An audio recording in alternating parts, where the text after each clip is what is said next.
My name is Ethan. I am 31 years old and I work as a real estate developer. I've done pretty well for myself, built a life I never thought possible. But this mess, it all started a long time ago, back when I was just a kid. My real mom died when I was 4, cancer. I barely remember her. When I was 7, my dad, Arthur, who was 42 at the time, married a woman named Deborah. Deborah. Even the name leaves a bad taste in my mouth. She was 35 and at first she seemed okay. You know, the whole trying too hard stepmother routine. Smiling too much, asking too many questions, baking way too many cookies. But that all changed after she had her own kid, my half-sister Tiffany. That's when the mask slipped. Arthur, my dad, he was always harsh with me. That's the only word I can think of that even comes close. Over the top strict. Nothing I ever did was good enough. I still remember getting a B+ on this insanely difficult chemistry test in high school. Most kids would have been thrilled. Arthur? He just stared at me, his face tight, and said, "Why isn't this an A? Made the basketball team? Why aren't you starting? Got a good grade on a paper? Why isn't it perfect?" It was relentless. It was constant. But with Tiffany? Completely different story. She could fail a test, and they'd be all over her, cooing, "Oh, honey, it's okay, you tried your best." Deborah made sure Tiffany was treated like she was made of spun gold, some kind of delicate princess, while I was just there. The screw-up? The guy who kept messing everything up. Looking back, I'm pretty sure I had undiagnosed ADHD or something. I couldn't sit still in class, had trouble focusing, daydreamed constantly. But instead of trying to figure out what was wrong, Arthur would just scream at me. His favorite line, the one that still makes my skin crawl, was, "Why can't you just be normal? Like your sister." And Deborah? She'd stand there, nodding along, like I was some kind of defective product that needed fixing.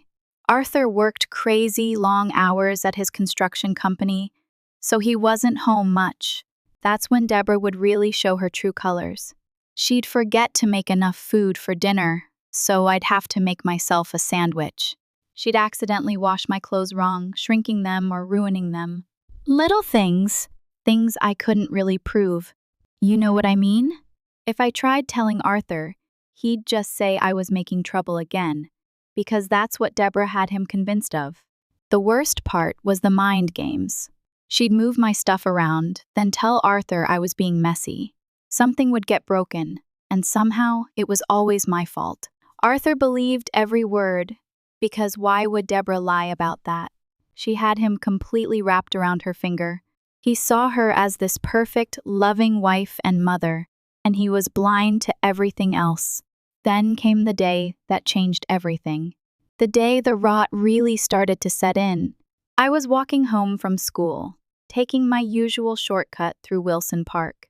That's when I saw Deborah with this guy by the old gazebo. At first, I thought maybe it was just some friend, someone from the neighborhood. But then I saw them kissing, and not just a quick peck. This was passionate, intense. I recognized the guy too. A man named Franklin. He used to come to our house sometimes for these charity meetings that Deborah was supposedly running. Real buff dude, always wearing fancy suits, looked like he lived at the gym. I had no clue what to do. Tell Arthur? Yeah, right. Like he'd believe me. Deborah had spent years making sure Arthur thought I was just some troublemaker.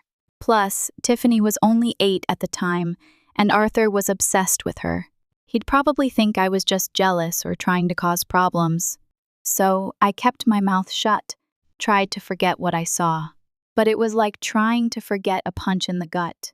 Then I started noticing things. Little details I couldn't unsee. Like how Tiffany's hair was this weird, reddish-brown color that nobody else in the family had. Arthur never noticed, because he was always too distracted, too focused on being the perfect dad to his angel. One night, I got up to get some water and overheard Deborah on the phone. I was about to walk into the kitchen, But the second I heard her tone, I froze. She was whispering, but I caught enough to make my stomach drop. "You don't understand, Franklin." He's starting to notice. I had no idea who she was talking about at first, but then she said it. "He thinks she's his, but we both know the truth." I felt like the air got sucked out of the room. I knew exactly who she meant. Tiffany! My dad wasn't her father. Franklin was. I must have made some noise because Deborah suddenly went quiet.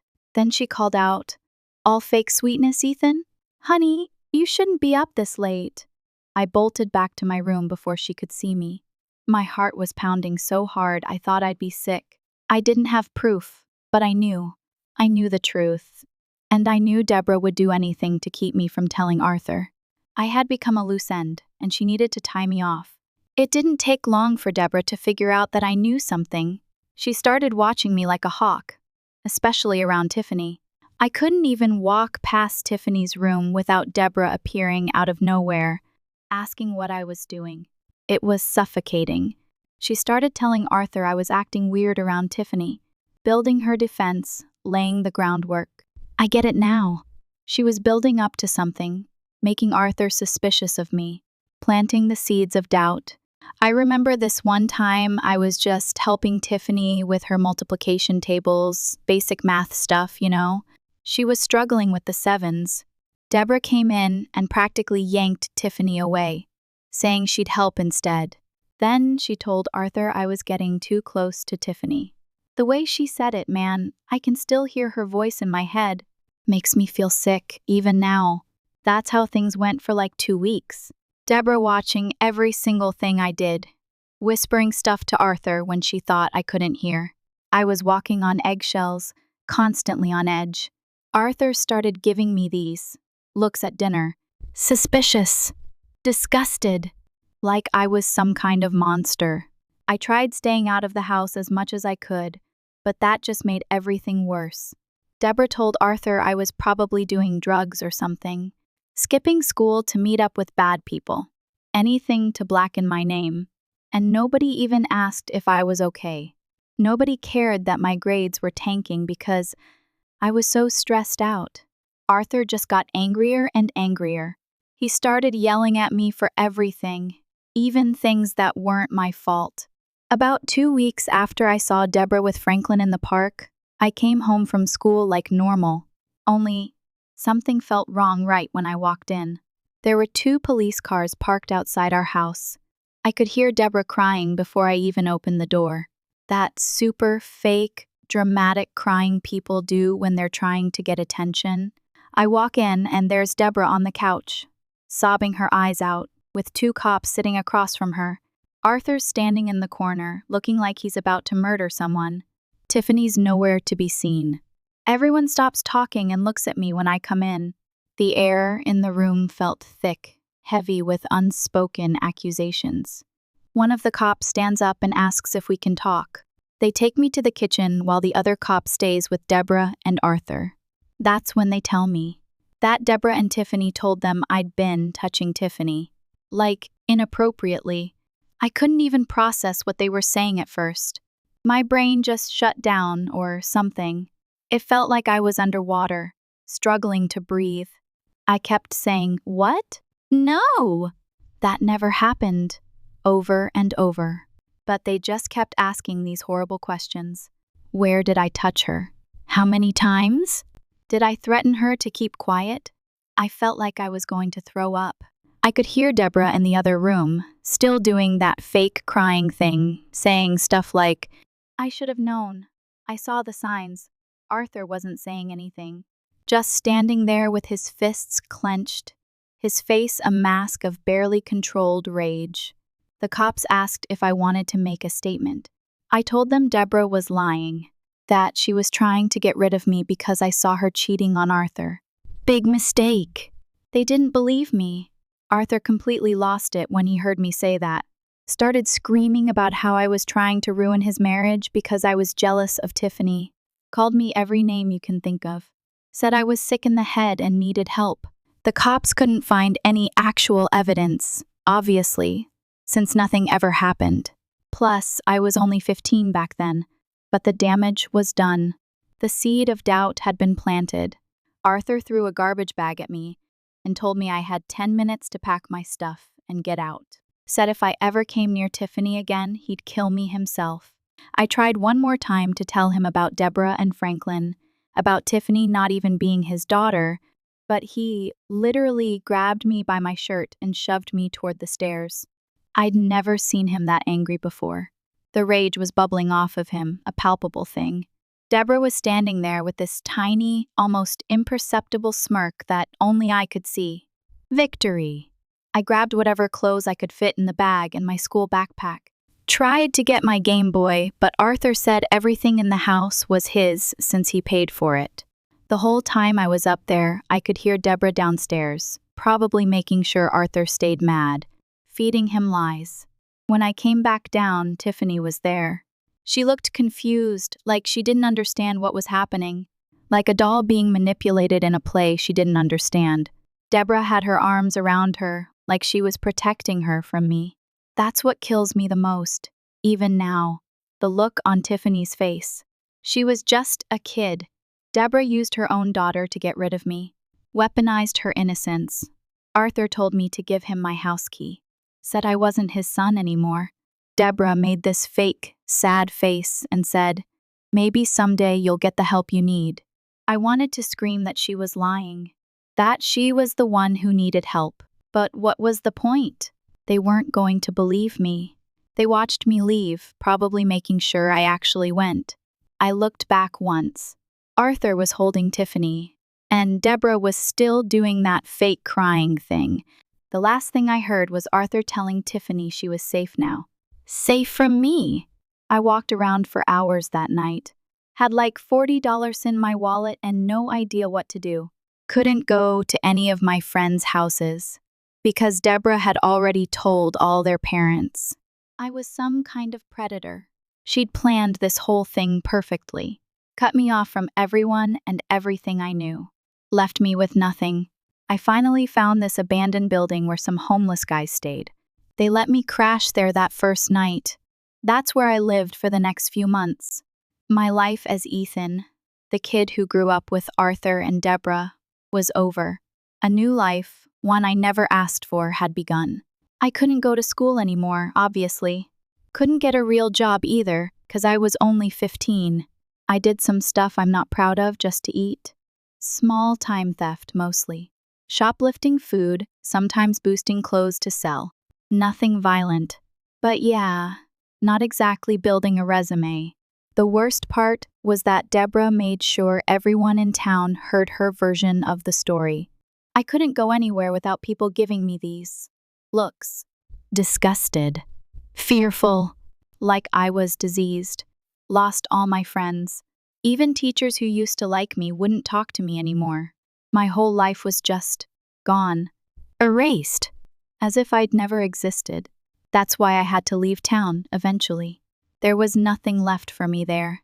I ended up spending about 6 months in that abandoned building I mentioned. It was this old warehouse near the train tracks. There were like 5 or 6 other guys living there too. Most of them were actually decent people who just had bad luck, you know? Lost their jobs, got sick, families fell apart.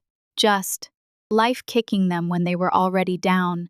This older guy, a man named Samuel, kind of took me under his wing. He'd been living on the streets for years after his wife died, and he lost his job at the factory. He taught me stuff like where to get food, which places would let you use their bathroom, how to stay warm in winter. Basic survival stuff I never thought I'd need to know.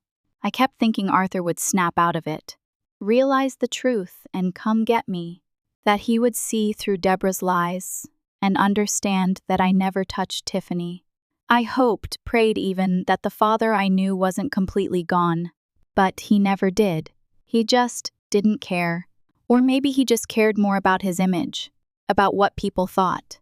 I tried getting jobs, but nobody would hire me. Deborah had made sure everyone in our small town knew her version of what happened. Even McDonald's turned me down.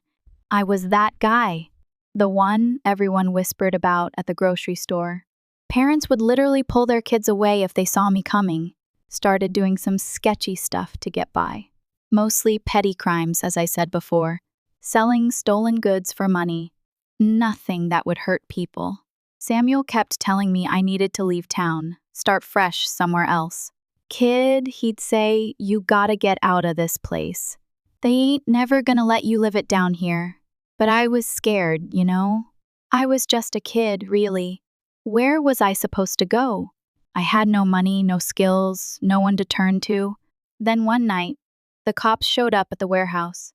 Someone had reported us for trespassing. They gave us 10 minutes to clear out. Lost most of my stuff that night. What little I had left anyway.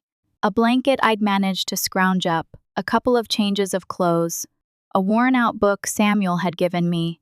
Gone. Samuel and I walked to the next town over. Took us all night. Ended up at this truck stop diner.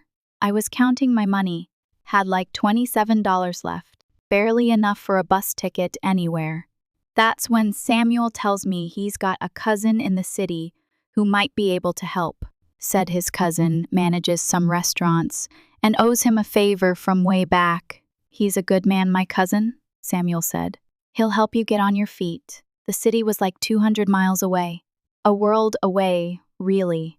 But what else was I going to do? Samuel gave me his cousin's address and the last $40 she had. Get out while you still can, Ethan, he said. I'm too old to start over, but you still got a chance. I never saw Samuel again after that. Sometimes I wonder what happened to him. If he ever found a warm place to sleep, a decent meal to eat, if he ever got off the streets. I took a Greyhound to the city. Spent my first week sleeping in the bus station. It was noisy, cold, and smelled like stale cigarettes and despair. But it was shelter. Finally found Samuel's cousin, David. He was nothing like what I expected. Real clean-cut guy, managed like 3 different restaurants.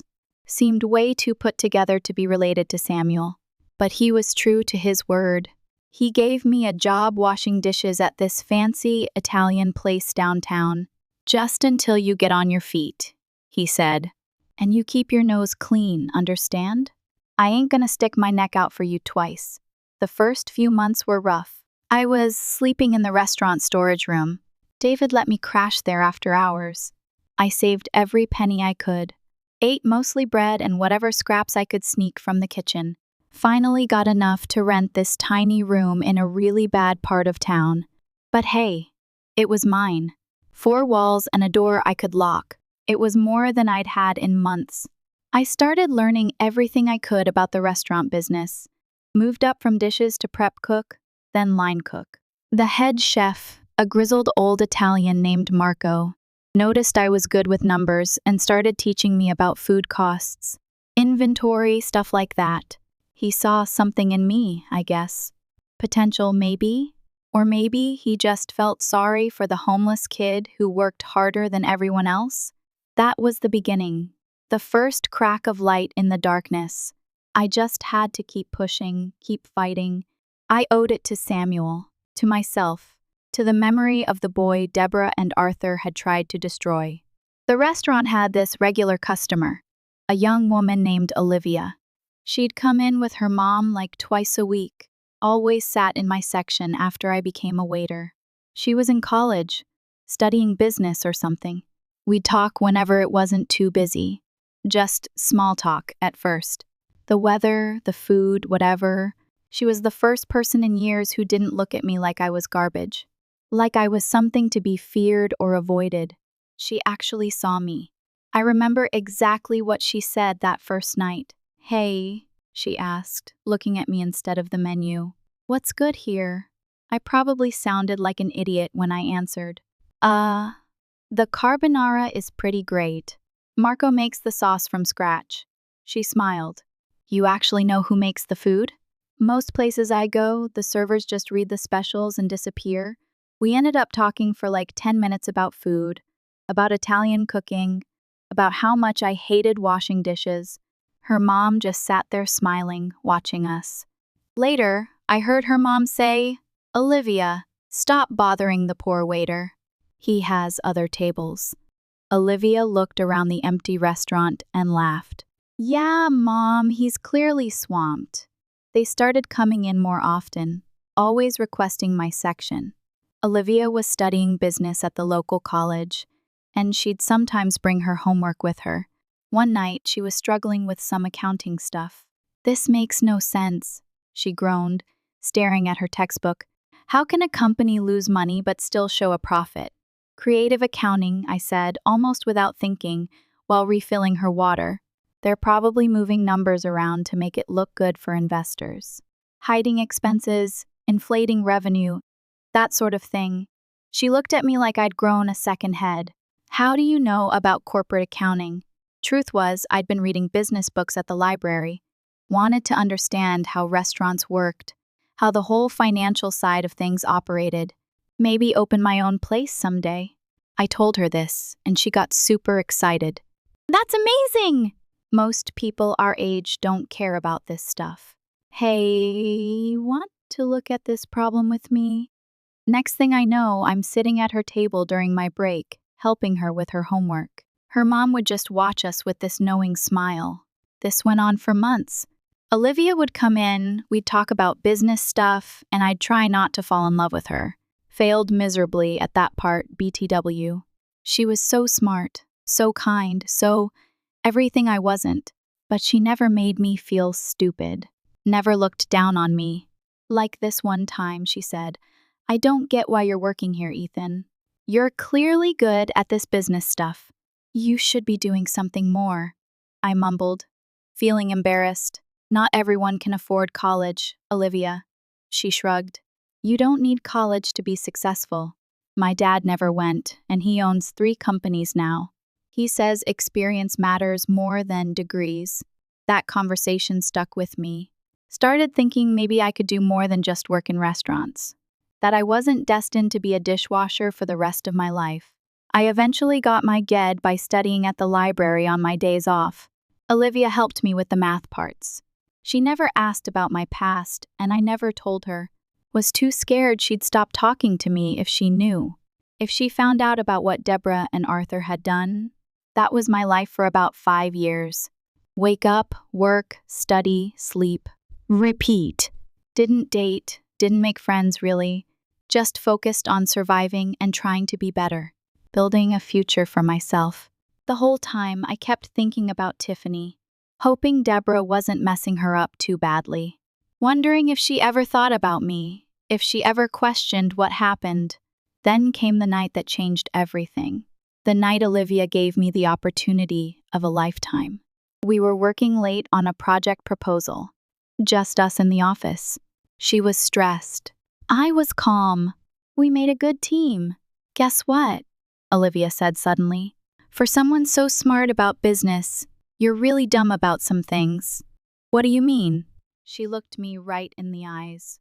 I've been waiting 2 years for you to ask me out. I just sat there like an idiot, completely speechless. Finally managed to stammer out, Olivia, I'm not good enough for you.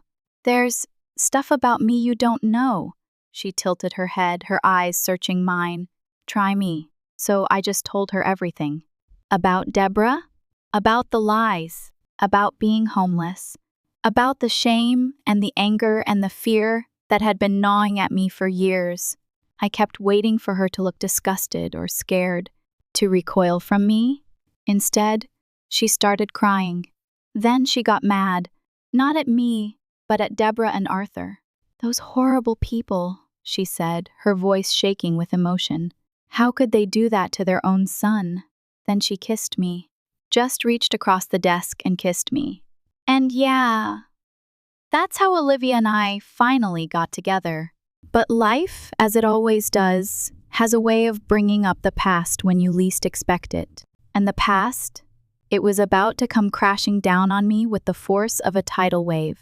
Olivia and I got married pretty quick after we started dating. Like 6 months quick. We just knew. It was one of those things. Her family was amazing. They actually treated me like a son, like I belonged. Her dad, Richard, he was gruff but fair, and her mom, Susan, was just pure sunshine. They welcomed me with open arms, never once questioning my past.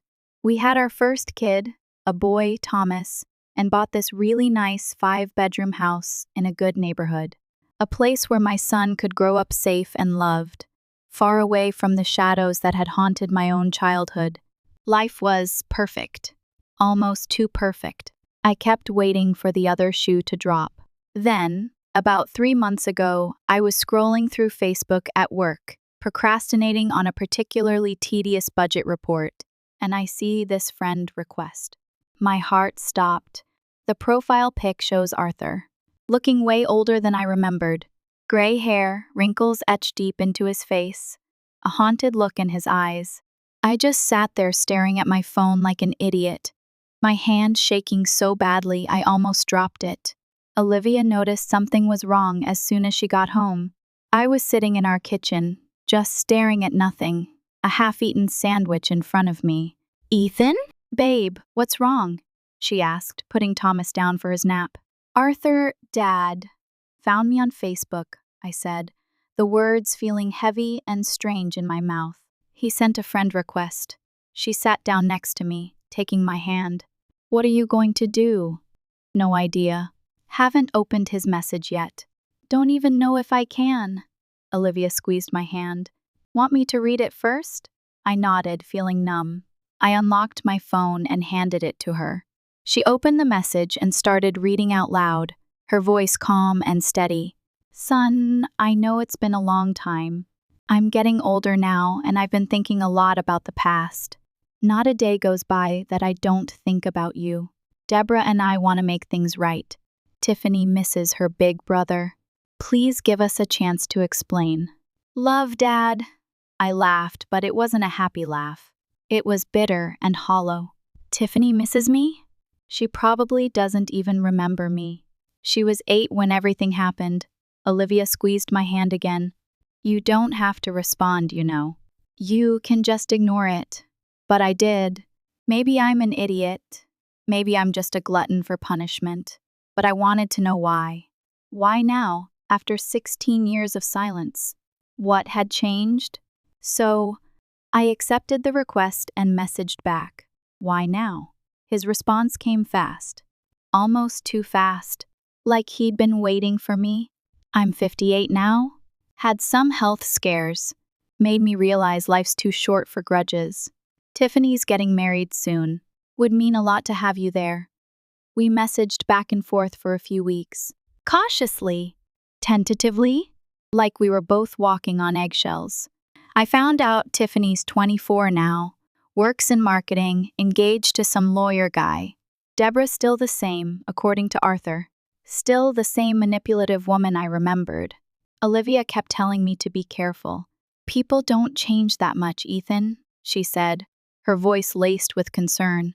"Especially not people like Deborah." But I wanted to believe Arthur had changed. Stupid, right? Wanted to believe that maybe, just maybe, he finally realized the truth, that he regretted what he'd done, that he wanted to make amends. They asked to visit, to come to our house, to meet Thomas. Olivia said it was my choice, but she'd support whatever I decided. Her faith in me was unwavering, so I said yes. Big mistake. A mistake that would unravel everything I had worked so hard to build. They showed up on a Saturday morning. The doorbell rang and my stomach clenched. I took a deep breath, opened the door, and there they were. Standing on my porch, like ghosts from a past I thought I'd buried. Arthur looked old. Like really old. Gray hair thinning, his face lined and weathered. He walked with a slight limp.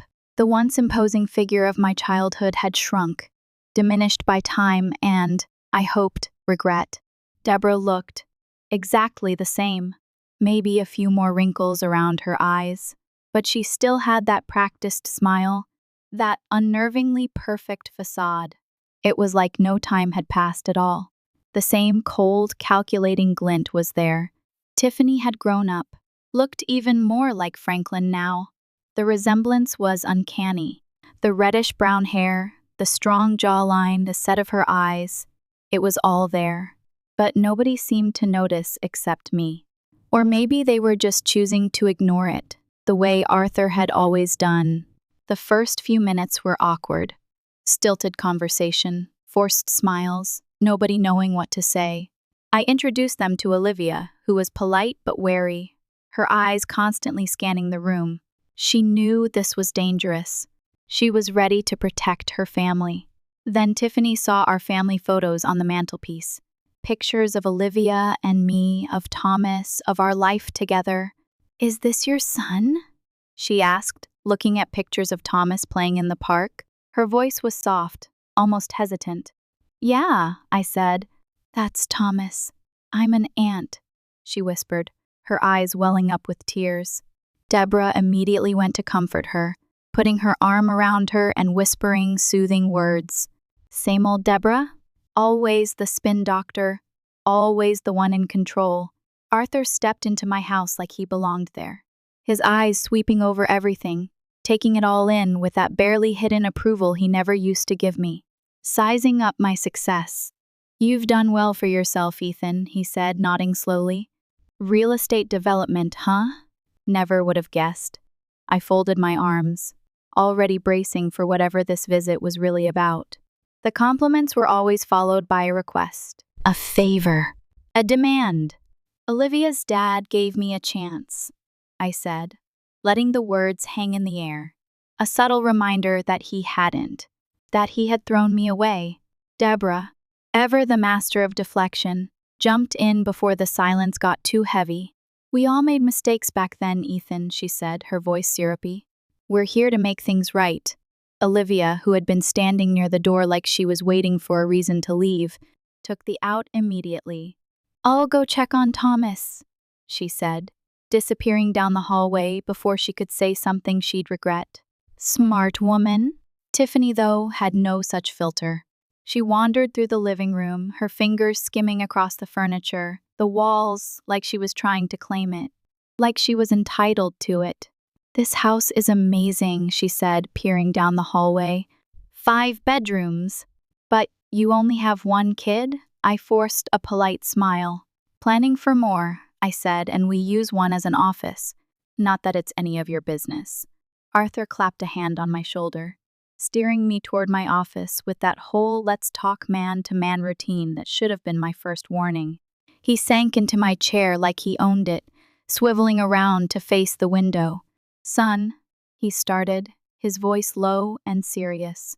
"I need to ask you something important." I stayed standing, refusing to let him intimidate me. "What?" He cleared his throat, avoiding my gaze. "Your sister's getting married, starting a family." He let that sit for a second, like it was supposed to mean something to me, like I was supposed to be overjoyed by this news. "They're looking for a house," he continued. "But everything's so expensive these days, especially in this neighborhood." My stomach turned to ice. I could already see where this was going. The important question, the reason for this whole charade. "You've got all this space," he continued, gesturing around like he was selling me my own damn home. 5 bedrooms for 3 people. Tiffany and her fiancé Steve could really use a place like this. They're just starting out. He paused, waiting for me to respond. "You're doing well, Ethan," he continued when I remained silent. "You could easily buy another house. Maybe even something bigger. Something with a pool." I stared at him, waiting for the punchline. The moment when he'd reveal that he was just joking, that he wasn't actually serious. It never came. "Are you seriously asking me to give my house to Tiffany?" I asked, my voice dangerously low. I couldn't believe what I was hearing. The audacity, the sheer, unbelievable nerve. "Well, not give exactly," he said, like that somehow made it better. Like a small technicality absolved him of all the inherent wrongness of his request. "Maybe sell it to them cheap, below market value. You make good money now, Ethan. You can afford it." I literally lost it. "Get out," I said, my voice trembling with rage. "Get the hell out of my house." He sighed, exasperated, like I was the one being difficult, like I was the one being unreasonable. "Son, be reasonable. It's your sister." The sister you chose over me? My voice came out sharper than I intended, but I didn't care. The years of resentment, the years of suppressed anger, were bubbling to the surface. The one you kicked me out for. That sister! That was a misunderstanding, he mumbled, avoiding my gaze. I barked out a laugh. A misunderstanding? You threw me out at 15. I lived on the streets. I had nothing. He had the nerve to look annoyed, like I was dredging up something inconvenient, something he'd rather forget. That's in the past, Ethan. You need to let it go. Let it go? I repeated, incredulous. You want me to let it go? After everything you and Deborah did to me? After all the lies, all the accusations, all the years of suffering, you want me to just forget it? He shifted in his seat, his face reddening. Tiffany needs. My voice rose, my hands curling into fists at my sides. Tiffany needs? Tiffany needs what? What about what I needed? A father who believed me? A family who supported me? What about that, huh? I stepped closer to him, my anger threatening to consume me. You want to talk about what Tiffany needs? How about a DNA test? How about finding out who her real father is? The words were out of my mouth before I could stop them. A sudden, reckless act of defiance. Before he could come up with another excuse, another justification for his outrageous request, Deborah came rushing in, her face etched with concern, that fake, worried expression plastered on her face. Everything okay in here? She asked, her voice dripping with false sweetness. I let out a sharp, humorless laugh. Oh, yeah. Deborah, everything's fantastic, I said, my voice laced with sarcasm. Dad's just asking me to give my house to your daughter. You know, the one who isn't even his. The room went dead silent. Deborah's face drained of color. Her eyes widened in shock, and the carefully constructed facade she had maintained for so many years began to crumble. Arthur froze, his expression a mixture of disbelief and horror. Tiffany came in, looking confused, probably trying to figure out if she'd heard me right. Her eyes darted between Arthur and Deborah, searching for answers. And just like that, the whole game changed. The carefully constructed lies, the years of manipulation, the carefully orchestrated visit, it all came crashing down. I didn't stick around to watch the fallout, the stunned silence, the dawning realization, the inevitable accusations. I couldn't handle it. I just walked out of my office and went to find Olivia and Thomas. I needed to be with my family. The real family I had created, the one built on love and trust, not lies and manipulation. I found them in the backyard. Thomas was playing with his trucks in the sandbox, and Olivia was watching him, her face soft with affection. She looked up when she saw me, and one look at my face told her that something had happened. Something bad! She scooped Thomas up in her arms and told him to go inside and play with his blocks. He protested for a moment, but Olivia insisted, her voice firm but gentle. As soon as Thomas was inside, Olivia turned to me, her eyes filled with concern. What happened, Ethan? She asked softly. I took a deep breath and told her everything. About Arthur's outrageous request, about my refusal, and about the truth I had finally revealed. She listened without interrupting, her hand gripping mine tightly. When I finished, she was silent for a moment, her eyes filled with a mixture of anger and sadness. I knew they were trouble, she said finally, her voice tight. I knew they hadn't changed. I just didn't realize how far they would go. She pulled me into a hug, holding me close. I'm so sorry, Ethan, she whispered. I'm so sorry you had to go through that again. I held her tight, burying my face in her hair. I'm just glad you and Thomas are here, I said, my voice muffled. You're the only family I need. Meanwhile, back inside the house, chaos had erupted. Deborah, predictably, tried to do damage control. She started shouting, denying everything, telling Arthur I was lying, that I was just trying to hurt them, like I always did. Classic Deborah move. Blame the victim. But Arthur wasn't buying it this time. Maybe because Tiffany was standing right there, looking exactly like Franklin. Maybe because years of carefully constructed lies were finally crumbling under the weight of the truth. Or maybe because, deep down, he had always suspected the truth. He demanded a DNA test. Right there. Right then. He wasn't going to wait another minute. He needed to know. He had to know. Tiffany started crying. Not the fake, dramatic kind like her mother, but real, confused tears. She kept asking what was going on, why everyone was yelling, what I meant by what I said. Deborah grabbed her and practically dragged her out of our house, saying I was just causing trouble again, trying to ruin their lives because I was jealous. Arthur stayed behind. He didn't say anything for a long time, just sat in our living room, staring at nothing, his face etched with pain and confusion. Finally, he asked me how I knew, so I told him everything. Again. About seeing Deborah with Franklin in the park when I was 15. About how Tiffany looked just like him. About how Deborah had framed me when she realized I might tell someone. He didn't believe me at first. Kept saying I was wrong, that Deborah would never do that, but I could see the doubt eating at him. All those little things that never made sense were suddenly clicking into place. Tiffany's reddish-brown hair, which neither he nor Deborah possessed.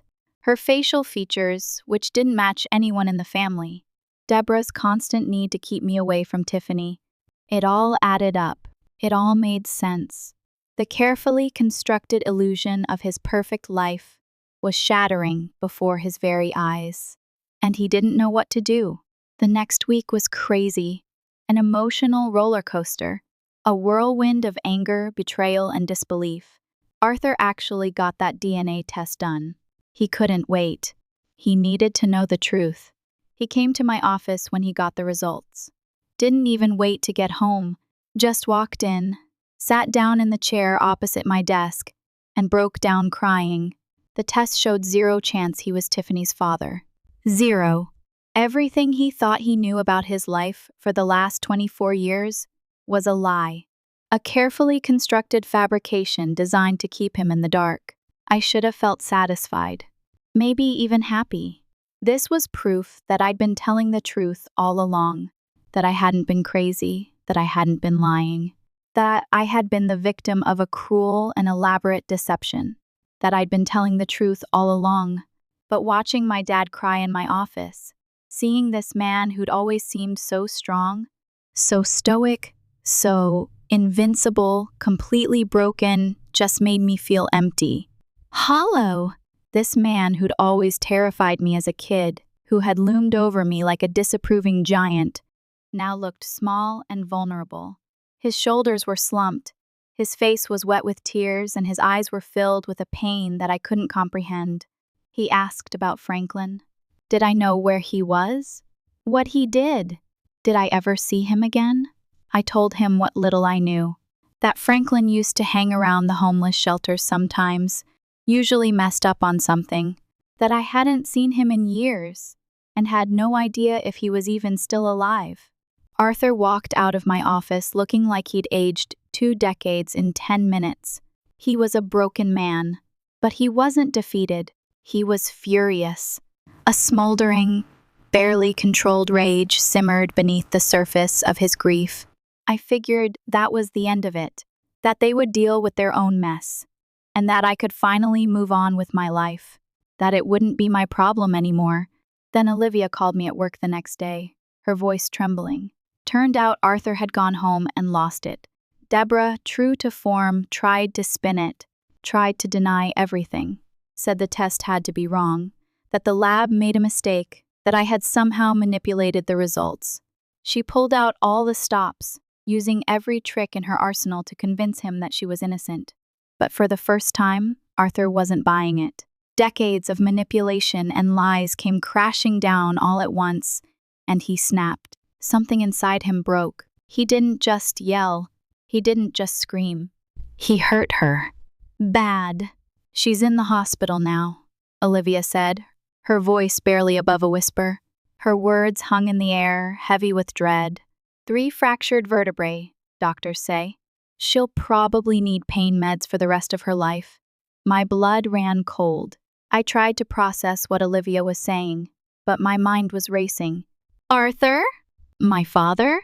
Capable of such violence? It was hard to reconcile the image of the man I knew, the stern, demanding, but ultimately controlled figure of my childhood, with the image of a man capable of inflicting such brutal harm on another person.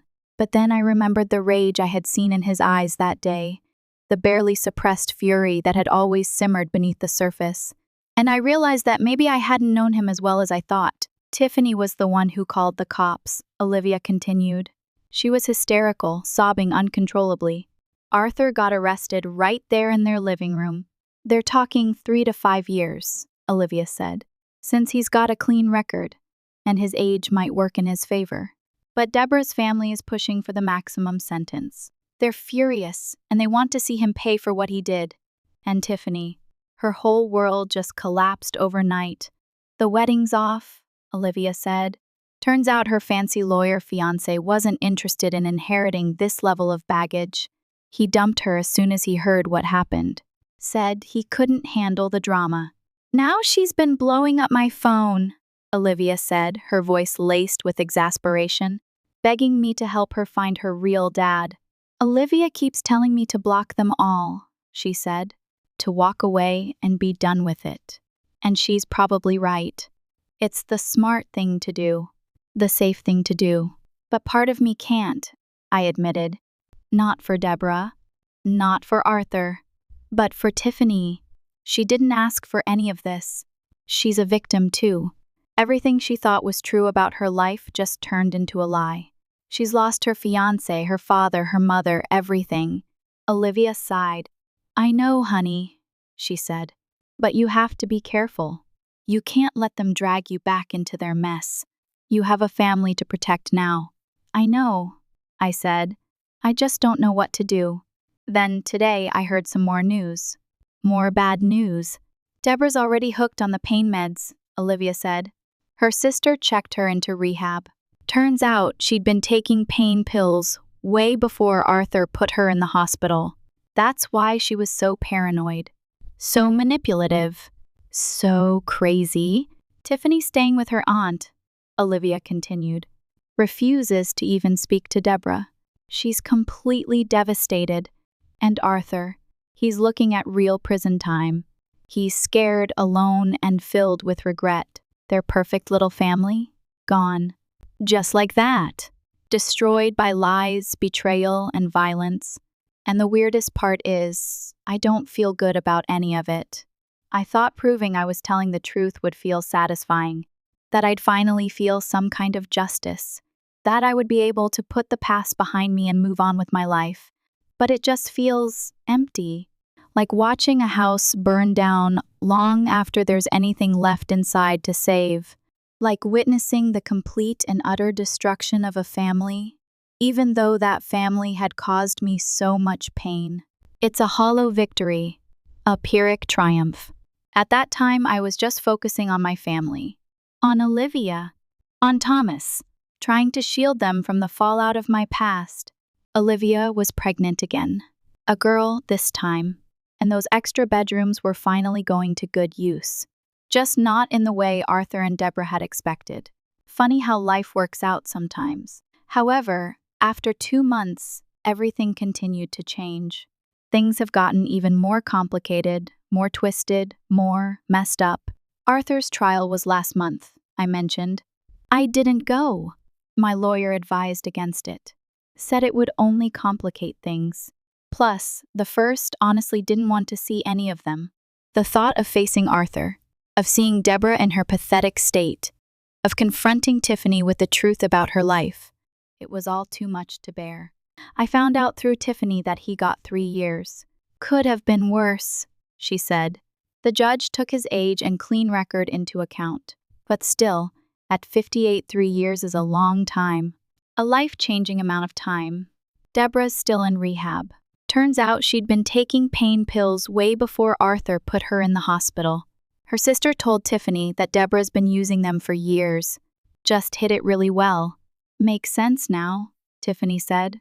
Why she was always so paranoid, so manipulative, so prone to making up crazy stories. She's looking at least 6 more months of treatment, Tiffany said. And even then, there's no guarantee she'll ever be the same. Tiffany's been, well, she's not doing great. That's an understatement. She went looking for Franklin on her own, she told me, asking around at homeless shelters and drug dens, putting herself in danger, desperate for answers. Finally found someone who knew him, someone who knew about their affair, someone who confirmed that he was, in fact, her father. Turns out he died 2 years ago, Tiffany said, her voice breaking. From an overdose? Behind some convenience store. She completely broke down when she found out. Said she felt like her whole life had been a lie, that she didn't know who she was anymore. She keeps texting me these long messages at like 3:00 a.m., she said, pouring out her heart, desperate for connection, desperate for someone to understand, talking about how her whole life feels like a lie. Says she can't even look in the mirror anymore because all she sees is Franklin's face. I feel bad for her. I really do. She's a victim too, but Olivia says I need to keep my distance, that I can't let her drag me back into their mess, that I need to protect myself and our family. She's right. Every time I respond to Tiffany, she gets more attached, starts asking more questions about the past, starts demanding more of my time and energy, and I just can't give it to her. I can't let her consume me. I have to protect myself. I have to protect my family. And it gets weirder. Tiffany's ex-fiancé, Steve, tried reaching out to me. Can you believe that? The guy who dumped her as soon as things got tough. He wanted to know if the crazy ran in the family. Seriously? That's what he asked me. Said he's worried about having kids with her in the future. That he doesn't want to pass on any genetic predisposition to mental illness or addiction. I told him to get lost. In no uncertain terms. Yeah, Tiffany's going through stuff. She's made some mistakes. She's dealing with a lot of trauma. But she doesn't deserve that kind of judgment. She doesn't deserve to be treated like she's damaged goods. Found out Deborah's been telling people I made up the whole thing about Franklin to get revenge. Spreading lies. Trying to rewrite history. Trying to make herself the victim. Even now. Even with the DNA test proving Tiffany isn't Arthur's kid, she's still trying to make me look like the bad guy. Still trying to destroy me. Some of our old neighbors actually believe her. Small town people love drama, I guess. They love a good scandal. They love to believe the worst about people. Olivia's pregnancy is going well, thank God. She's glowing. Radiant. We're having a girl. A little sister for Thomas. A new life. A fresh start. Sometimes I look at my son playing and think about Tiffany at that age. Innocent. Vulnerable. Unaware of the darkness that was lurking just around the corner. Makes me wonder if things would have been different if Arthur had noticed the signs earlier, if he had seen through Deborah's lies, if he had believed me, if I had told someone else about seeing Deborah with Franklin, if I had stood up for myself, if I had fought back. But you can't change the past, right? You can only learn from it. The house feels different now. Lighter. Cleaner. Like all that negative energy from when they visited is finally gone. Cleansed. We're turning Tiffany's future room, the one Arthur wanted us to give her, into a nursery for the baby. Olivia's got it all planned out. Pink and gray theme. Little stars on the ceiling. A rocking chair in the corner. It's going to be beautiful. I still think about Samuel sometimes. That homeless guy who helped me when I first got kicked out. The one who taught me how to survive. The one who gave me hope when I had none. Wish I could tell him how things turned out. Show him I made something of myself. That I didn't let the past define me. That I became the person he believed I could be. Wish I could thank him for his kindness. For his generosity. For his unwavering belief in me. Hope he's okay, wherever he is. Hope he found peace. Hope he knows that he made a difference in my life. Been getting messages from Arthur's side of the family. Aunts, Uncles, cousins I haven't spoken to in years, some supporting him, saying he's a good man who made a mistake, saying he's being punished enough, saying he deserves forgiveness. Some mad at him for what he did to Deborah, saying he's a monster, saying he got what he deserved, saying he should rot in hell. None of them ever cared where I was all those years I was homeless. None of them ever reached out to offer help. None of them ever bothered to ask if I was okay. Funny how family works sometimes. That's pretty much where things are at now. I don't know what else to say. Not sure there's much more to tell. Life goes on, you know? Even after tragedy. Even after betrayal. Even after everything you thought was true turns out to be a lie. You pick up the pieces, you rebuild, you move forward. You find happiness where you can. You cherish the people who love you, and you try to create a better future for yourself and your family. But to everyone who's been following this story and sending support, thank you. Your words have meant more than you know. Writing all this out helped more than I thought it would. It was cathartic. It was healing. It was necessary. Special thanks to the person who suggested therapy. You were right. I needed it. And it's helping. Slowly but surely. It's time to close this chapter of my life. To move on. To focus on the present and the future. To let go of the past. It's not going to be easy. But I'm determined to do it. Tiffany messaged me one last time yesterday. Said she's moving out of state. Starting fresh somewhere new. Trying to escape the shadows of her past. Asked if we could stay in touch. Said she still considers me her brother, even though we're not related by blood. Told her maybe someday, but not now. Not while I'm still trying to heal. Not while I'm still trying to protect my family. Maybe in a few years, when the dust has settled. When we've both had time to process everything that's happened. When we're both in a better place. But for now, I need to focus on my own family. On Olivia. On Thomas. On our new baby girl. I need to create a safe and loving environment for them. An environment free from the lies, the manipulation, and the violence that plagued my own childhood. That's it, I guess. Story's over. No more drama. No updates needed. Sometimes the best revenge is just being happy. Is just living a good life. Is just proving that you can overcome adversity and create a better future for yourself. I'm not saying I've forgiven Arthur and Deborah. I don't know if I ever will, but I'm letting go of the anger, the resentment, the bitterness. I'm choosing to focus on the positive, on the love in my life, on the blessings I have.